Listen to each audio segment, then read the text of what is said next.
Pagbibigay bisa o gana sa lahat ng uri ng orasyon. Marahil ay ang iba sa inyo ay madali na lamang ang pagpapaandar ng mga orasyon, lalo na sa mga taong matyaga sa pagdarasal at taos-pusong paggawa nito.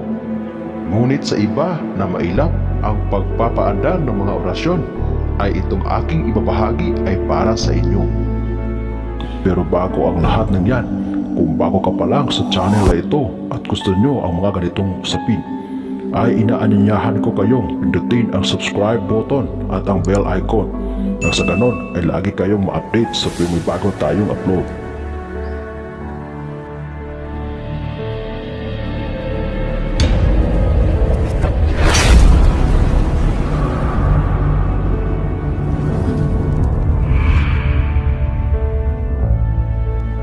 Ito ang makapangyarihang salita upang makapagbibigay bisa o gana ng orasyon.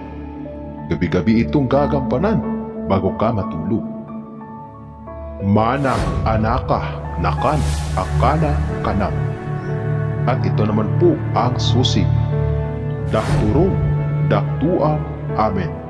Sambitin ang susi ng paulit-ulit sa isip lamang. Pagkatapos mong maisambit yan, ay iihip sa dibdib ng pakros. Hanggang dito na lamang ang ating kaalaman para sa araw na ito. Muli, maraming salamat sa inyong walang sawang panonood. God bless us all.